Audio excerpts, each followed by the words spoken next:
Good morning students. CFR Corporate Financial Reporting, and in this particular subject today we are going to talk about recent trends in financial reporting.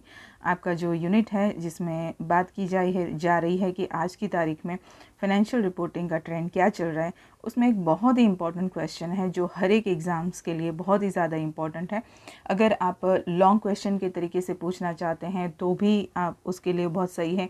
अगर आप उस पूरे question को 4 अलग अलग division में divide करके पूछना चाहते हैं तो भी सही है। So this is the one of the most important question, one of the most important topic of corporate financial reporting और ख़ास करके फाइनेंशियल डिस्क्लोज़र के बारे में, जहाँ पर आपको बताना है कि डिस्क्लोज़र के टाइप्स क्या है, यानी किस तरह से आप अपने हिसाबों को, अपने अकाउंट्स को, अपने फाइनेंशियल रिपोर्ट्स को किस तरह से डिस्क्लोज़ करना चाहेंगे और किस तरह से लॉ और रूल्स के हिसाब से आपको करना चाहिए। So the first thing is types of disclosure. There are two types of disclosure. The first one is mandatory and the second is voluntary. यानी कि एक जो सबसे पहला है वो है कंपलसरी फर्जियात, और जो दूसरा है दैट इज़ योर स्वैच्छिक वॉलंटरी, जहाँ पर आप अगर दिखाना चाहते हैं, अगर आप उसे अपने एनुअल रिपोर्ट के अंदर इंक्लूड करना चाहते हैं तो कर सकते हैं, and if you don't want to do it तो आप नहीं कर सकते।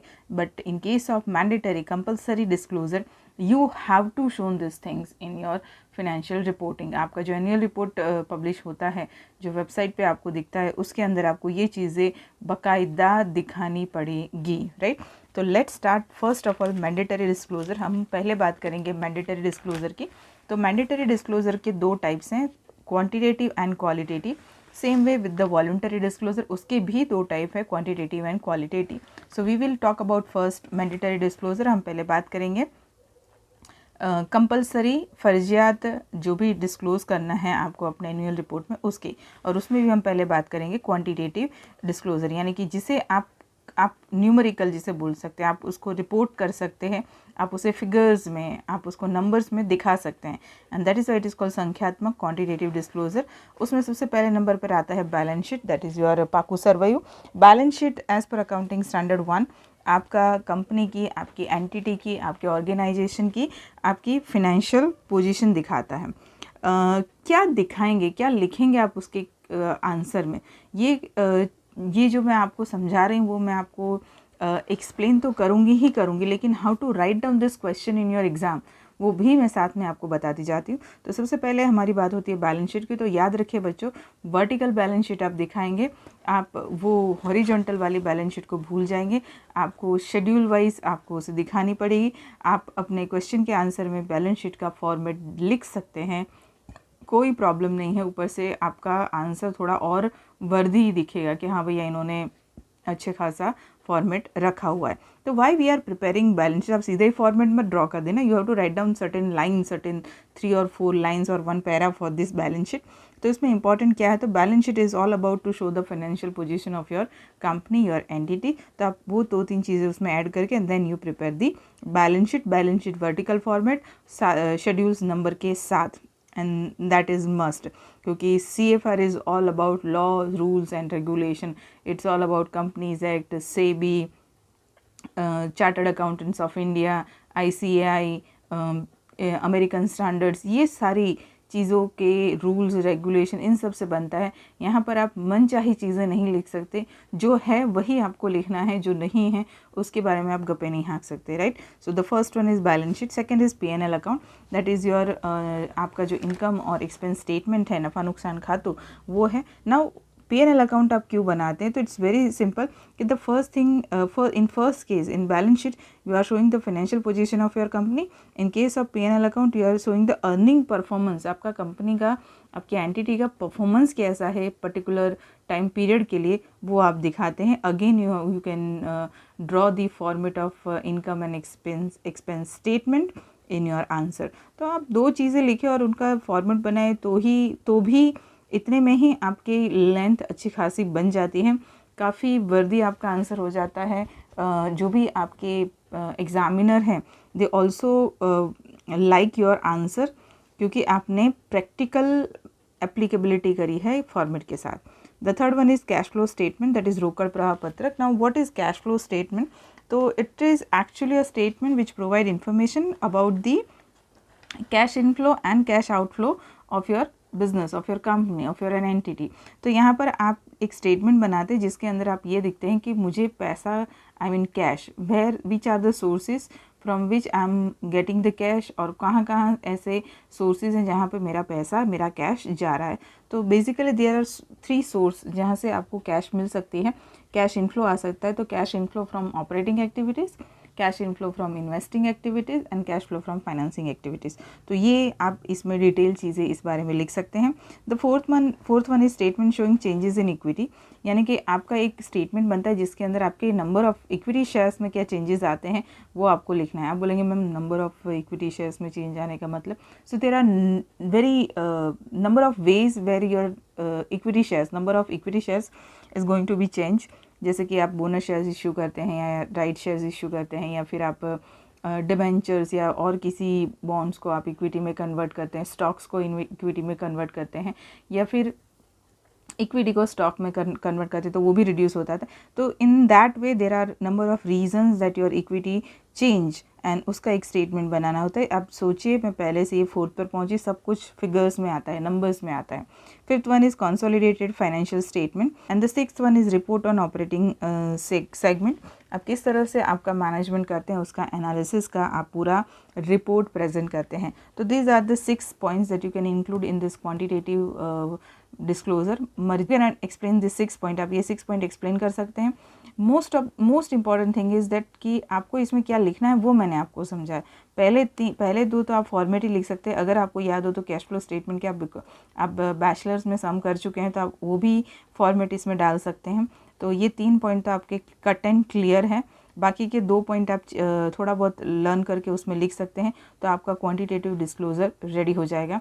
वन मोर थिंग, जैसे मैंने कहा कि एक पूरा फुल फ्लेज क्वेश्चन आ सकता है जिसमें चारों के बारे में आपको एक्सप्लेन करना हो, या तो फिर 2-2 के ग्रुप में, या तो फिर शॉर्ट क्वेश्चन सिर्फ एक के, जैसे कि आपको पूछा हो कि write down about mandatory quantitative disclosure, तो you have to write down this thing only. तो बच्चों आप पहले मैथ्स देखिए and then write down the answer. Second thing is qualitative, गुणात्मक। Here you are talking about quality, not talking about quantity, यानी कि यहाँ पे नंबर्स नहीं आएंगे। आप जो भी कुछ दिखाते हैं, समझाते हैं शेयर होल्डर्स को, गवर्नमेंट को, पब्लिक को, उन सबको आप जो भी कुछ समझाते हैं, जहाँ पर आपको उनको समझाने के लिए नंबर्स नहीं है आपके पास, आप उन्हें क्वांटिटी में नहीं समझा पा रहे हैं, but you have to disclose in terms of quality, जहाँ पर आप नंबर्स नहीं दिखाएंगे। सबसे पहला directors report. Now but yes remember the both the thing is compulsory, ये दोनों ही कंपनी के फर्जियात यानी कंपल्सरी दिखाने वाली चीज़ें हैं, भले ही क्वांटिटेटिव हो भले ही क्वालिटेटिव हो, इट डजेंट मैटर। तो सबसे पहले आता है डायरेक्टर्स रिपोर्ट। डायरेक्टर्स रिपोर्ट में क्या होता है, तो it's a detail, historical, present, futuristic, authentic information. ये मैंने जैसे ही कहा ना कि the CFR is all about giving you perfect authentic information about the company. You can't write down anything in this particular subject. Same way जब आप annual report में दिखाते हैं डायरेक्टर्स रिपोर्ट, तो डायरेक्टर्स रिपोर्ट में आप बताते हैं हिस्ट्री कि भैया हु वाज दी, पूरा आपने अगर एनुअल रिपोर्ट देखा हो किसी भी कंपनी का, I must tell you before doing this, और अगर आप ये मेरे साथ ही समझ रहे हैं तो साथ में अपने फ़ोन में या कहीं और, अगर आपके पास फिजिकल है तो ठीक है, अदरवाइज वेबसाइट पे आप किसी भी कंपनी का एनुअल रिपोर्ट खोलिए और जो मैं पढ़ रही हूँ उसका पॉइंट उसमें से निकालिए, आपको मिलेगा। और जो मैं बोल रही हूँ उसे समझिए और उसको रिलेट करिए उसके साथ। जैसे कि मैंने कहा कि बैलेंस शीट, तो go and find it out balance sheet और फाइनेंशियल स्टेटमेंट ऑफ कंपनी। और आपको जो भी है, सपोज आपने टाटा स्टील का एनुअल रिपोर्ट निकाला है या फिर आप इन्फोसिस का निकालते हैं फॉर एनी पर्टिकुलर ईयर, तो मेरे साथ कनेक्ट करिए when I am saying this directors report. तो ढूंढिए एनुअल रिपोर्ट में कि डायरेक्टर्स रिपोर्ट कहाँ है, और फिर मैं जो बोल रही हूँ उसको उसके साथ मैच करिए इन द सेंस बहुत डिटेल में लिखा होगा उसमें, but at least you gauge the idea कि भाई हाँ ऐसा है सही में। So director report is all about giving information about the historical past, present and future, कौन बोर्ड ऑफ डायरेक्टर्स में है, क्या है, कैसे काम करते हैं, everything. Second is auditors report. अब जानते हैं कि ऑडिट क्यों करवाते हैं हम, to show the true and fair position of a company, कि भैया जो भी कुछ दिखा है, बताया है वो एकदम सही है, ट्रू एंड फेयर है, तो उसके लिए आप ऑडिटर्स रिपोर्ट डालते हैं। ये दोनों ही कंपलसरी है, मिलेंगे और मिलेंगे। आप देखिए एनुअल रिपोर्ट, आपको इसी टाइटल के साथ मिलेंगे। कॉर्पोरेट गवर्नेंस, कॉर्पोरेट गवर्नेंस का एक अगर मैं बताऊँ सिंपल सा मतलब, तो ये एक रिक्वायरमेंट है सेबी की कि आपको ये करना ही करना है। Now what corporate governance is very famous topic. अगर आप मास्टर्स में हैं और आपकी कॉलेज में या फिर आप जो भी इंस्टीट्यूशन में पढ़ते हैं वहाँ पर अगर प्रोजेक्ट वर्क है तो कॉर्पोरेट गवर्नेंस आपके लिए नई चीज़ नहीं है। ये आइडिया कहाँ से, एमसीक्यू के लिए बहुत ज़रूरी है, आइडिया आया कहाँ से? तो हम सिर्फ अगर इंडिया की बात करें तो इंडिया के अंदर कुमार मंगलम कमेटी बनाई गई थी और उन्होंने जो सजेशन दिया था उस सजेशन के बेस पर ये कॉर्पोरेट गवर्नेंस लाया गया है। डेफिनेटली सेबी का बहुत बड़ा हाथ है इम्प्लीमेंटेशन में। है क्या ये चीज़? तो how to frame board of directors, किस तरह से बनाना चाहिए, कौन होना चाहिए, आप अपने जो फाइनेंशियल इंस्टीट्यूशन है उसको कैसे रिप्रेजेंट करते हैं, फिर आप किस तरह से आपके ऑडिट कमेटी को फंक्शन करते हैं, ये किस तरह से आप रेम्यूनरेशन देते हैं, किस तरह से आप अकाउंटिंग स्टैंडर्ड और फाइनेंशियल रिपोर्टिंग को रिलेट करते हैं। So everything is all about corporate governance. Simple सी बात करूँ तो किस तरह से आप अपनी कंपनी को गवर्न करते हैं, that is corporate governance. Management discussion and analysis बहुत इंपॉर्टेंट है। यस, अगर आप कोई भी रिसर्च वर्क में हैं तो ये जो पॉइंट है कंपलसरी है, आपको मिलेगा, इसी टाइटल में मिलेगा किसी भी एनुअल रिपोर्ट में। इसके अंदर की जो डिटेल्स होती है आपके काम बहुत आती हैं। है क्या ये मैनेजमेंट डिस्कशन एंड एनालिसिस? तो it is all about analysis of your management, कि आपका मैनेजमेंट जो है वो एक रिपोर्ट इस टाइटल के अंदर डिसाइड करता है और उसके अंदर वो क्या दिखाता है, उसके अंदर उसको क्या बताना चाहिए, वो चीज़ें होती हैं। जिसमें मैं आपको थोड़े ऊपर के टॉपिक बताऊँ तो कैसा आपका इंडस्ट्री का स्ट्रक्चर है, किस तरह की अपॉर्चुनिटीज़ आपके लिए रही है, कौन कौन सी धमकियाँ है, थ्रेट्स हैं जो आपको दिखेगी, कौन कौन से सेगमेंट वाइज, प्रोडक्ट वाइज क्या आपका रिसर्च है, R&D कितना करते हैं आप, यहाँ तक कि फिगर्स के साथ। भले ये क्वालिटेटिव है लेकिन R&D में आपने पिछले साल कितना खर्चा किया और इस साल कितना किया, या फिर आपका परफॉर्मेंस है, एवरीथिंग जो आपको लगे कि for the future of the company it is very important, आप इसमें दिखाते हैं।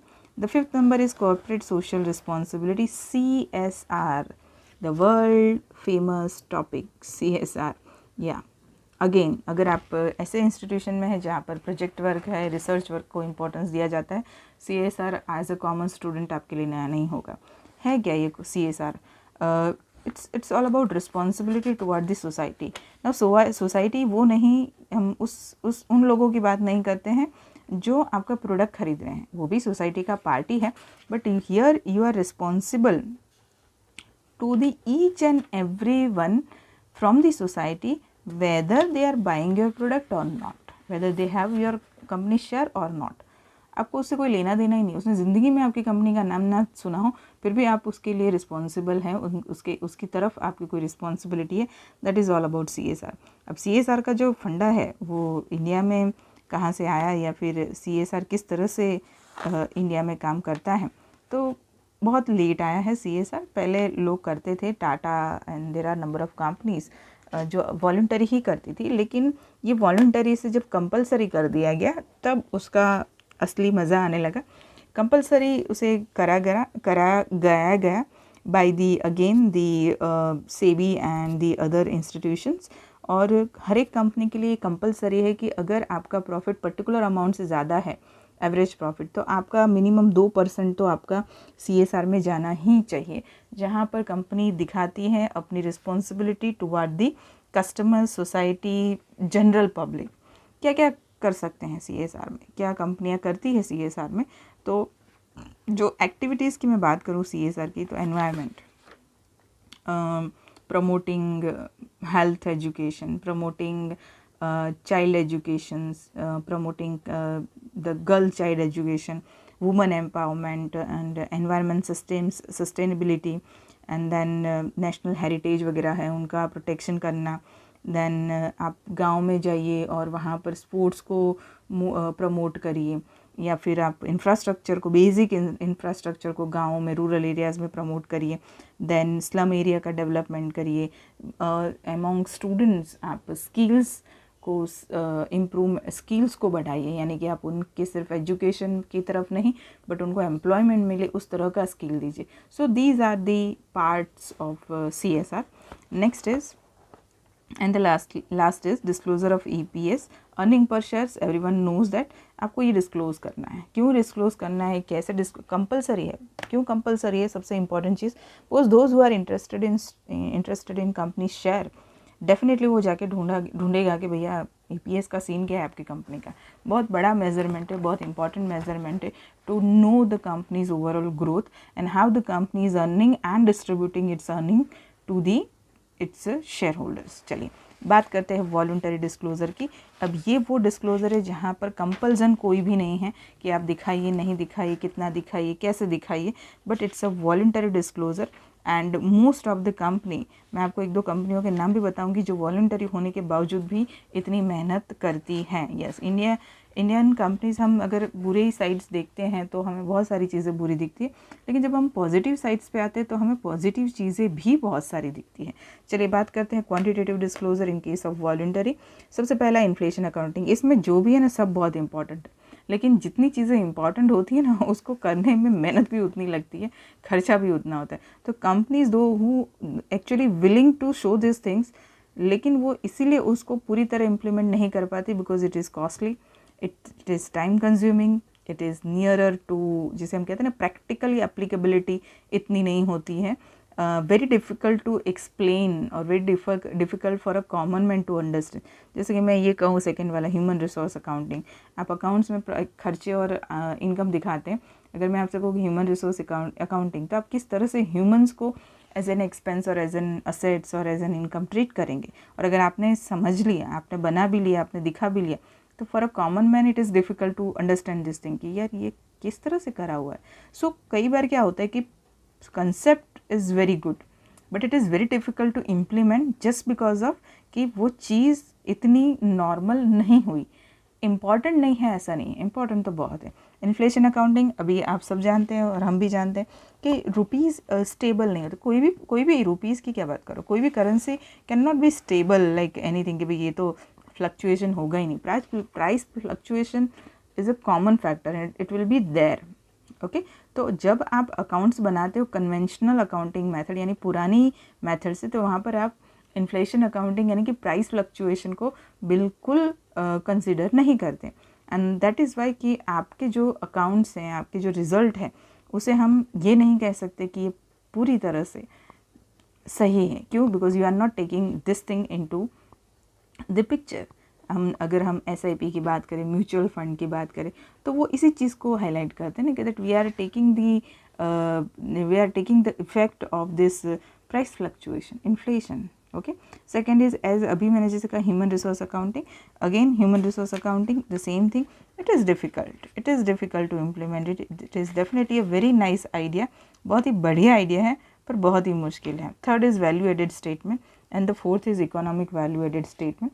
इकोनॉमिक वैल्यू एडेड का शॉर्ट फॉर्म है EVA और value added statement VA, value added. How much value you have added, आपने कितनी वैल्यू ऐड की, कहाँ, अपने एम्प्लॉयज़ में, अपनी कंपनी में, अपनी कंपनी के ग्रोथ में। It's not only and about profit, it's about the growth, it's about the value creation. तो वैल्यू एडेड स्टेटमेंट काफ़ी सारी कंपनियां बनाती हैं। येस, इन्फ्लेशन और ह्यूमन आपको नहीं मिलेगा, बट अगर मैंने जैसे कहा कि आप फिजिकली किसी कंपनी का एनुअल रिपोर्ट लेके बैठते हैं या फिर वेबसाइट पे चेक करते हैं, you will find value added statement. किस तरह से बनाना है, कैसे बनाना है, कोई रूल रेगुलेशन नहीं है। कंपनी अपनी तरह से उसे सेट करती है। लेकिन अगर कोई कंपनी इंटरेस्टेड है वैल्यू एडेड स्टेटमेंट को दिखाने में, तो याद रखिए बच्चों कि वो कंपनी अपनी तरफ से एफर्ट्स डालती ही है। चलिए अब फोर्थ नंबर का पॉइंट है economic value added, my one of the most favourite topic. आप चाहे तो मैं 1 घंटे इसका लेक्चर सिर्फ इकोनॉमिक वैल्यू एडेड पे ले सकते हो, बट अभी हमें सिर्फ थोड़ा सा पॉइंट लिखना है। इकोनॉमिक वैल्यू एडेड इंडिया के अंदर बहुत लेट आया, 90s में आया है। अच्छा, अभी 2022 चल रहा है, तो आप बोलोगे मैम 90s में तो कोई लेट नहीं हुआ। Yeah you are right dear, late नहीं हुआ, पर बाकी सारे कंट्रीज से तो हम लेट ही आए थे। लेकिन फिर भी it is not the thing that you can find in each and every annual report. मैं आपको 2-3 नाम बता सकती हूँ जहाँ पर आप, एक इन्फोसिस है, 2012-13 के बाद शायद उन्होंने बंद कर दिया है। तो you will find EVA, economic value added statement in Infosys. आप पुराने उसके रिपोर्ट में जाए 9, 10, 11 में, तो आपको मिलेगा। There are other companies also showing economic value added, लेकिन द पॉइंट इज़ दैट कि ये है क्या, इसको इतना हाईलाइट करने की क्या ज़रूरत है। कंपनी का नाम है स्टर्न स्टीवार्ट, जिन्होंने सबसे पहले ये कंसेप्ट मार्केट में लाए। ये आपको बताता है कि आपने जो भी पैसा कमाया है उसमें से आपने कॉस्ट ऑफ कैपिटल जो माइनस करी है उसमें आपने कॉस्ट ऑफ इक्विटी कंसिडर नहीं किया है। कॉस्ट ऑफ इक्विटी क्या है, तो आप इक्विटी शेयर होल्डर को जो देते हैं अपने प्रॉफिट में से, जो भी लास्ट में बचता है वो आप इक्विटी शेयर होल्डर को देते हैं, अगर बचता है तो देते हैं। तो हियर कॉस्ट ऑफ कैपिटल का मतलब है कि consider cost of equity into it. Don't think कि अगर पैसा बचेगा तो कॉस्ट ऑफ इक्विटी क्रिएट होगी और हम उन्हें देंगे। Cost of equity is there and you have to consider it, right. तो ये फंडा काम में लेके economic value added. Here we are talking about value added in terms of everything, humans, employees, everything. Here we are talking about value added in terms of purely value and wealth creation, and that is economic value added. Brand valuation आपको पता है, आप अपनी brand की value करते हैं और उसके रिलेटेड चीज़ें दिखाते हैं। Again I am saying this is all about quantitative. आपको इनके आंसर्स मिलेंगे, इनके रुपीज़ में converted into rupees and other currency आपको अमाउंट मिलेगी। The next one is qualitative, गुणात्मक disclosure. When I'm talking about qualitative disclosure, तो it is जैसे कहते हैं कि ये वो सारी चीज़ें जिसको आप आंकड़ों में, जिसे आप दिखा नहीं पाएंगे कि भाई अच्छा ये हैं, okay. The first one is environmental reporting, पर्यावरण लक्ष्य, yes, very very sensitive issue right now, and you have to shown this environmental reporting in your accounting statements. लेकिन again I'm saying it is again very difficult to show it, to explain it, to convince it, but ज़रूरी है कि आप कितना environment को consider करते हैं as a business, because there are number of companies who actually increase pollution, who actually uses the scarce resources, जिनकी वजह से बहुत सारे पेड़ कटते हैं, तो उनके लिए ये बहुत मस्ट होना चाहिए। I think this should be considered as a mandatory disclosure for certain companies who actually harming the environment, right. Let's see social development responsibility, या this is very nice concept. Again जैसे मैंने कहा था, कुछ company ऐसी हैं जो इस चीज़ की राह नहीं देख रही है कि भैया कब इसको कंपलसरी करें और हम दिखाए। And I must tell you the one of the name is Tata, क्योंकि Tata company Jamshedpur, Tata iron and steel, उन्होंने सबसे पहले इंडिया में इसकी पहल करी थी, जहाँ पर उन्होंने मलेरिया और I think the second fever is malaria and the one another fever, जिसके लिए उन्होंने, या कॉलेरा एंड मलेरिया, जिसके लिए उन्होंने एफर्ट्स लगाए थे और पूरे एरिया में से उसको हटाने के लिए अपनी तरफ से पूरी कोशिश करी थी, एंड दे सक्सेडेड। तो पॉइंट इज़ दैट कि this is a responsibility toward the society. Tata का स्टील यूज़ किया है तो ही हम आपको कॉलेरा और मलेरिया का इंजेक्शन देंगे, ऐसा नहीं, but you are the society and we are responsible, we are having a responsibility towards you, and that is why हम आपके लिए काम करेंगे। It's about development of the society. तो यहाँ पर Tata is the first pioneer, जिसे हम कह सकते हैं, जिन्होंने यूके से 2 साइंटिस्ट भी बुलाए थे उस वक्त, और उन दोनों की हेल्प से उन्होंने अपनी ये responsibility toward the health of the society ये फुलफ़िल करी थी। आई थिंक टाटा काफ़ी बेंचमार्क कंपनी है इस पर्टिकुलर चीज़ में। एक और मैं आपको नाम दूँ, टाटा कैंसर रिसर्च इंस्टीट्यूट, जो काफ़ी हद तक आप अगर थोड़ा बहुत भी जीके या फिर करंट अफेयर्स के बारे में जानते हैं तो यू मस्ट अवेयर दैट कि how important this institution for India, right.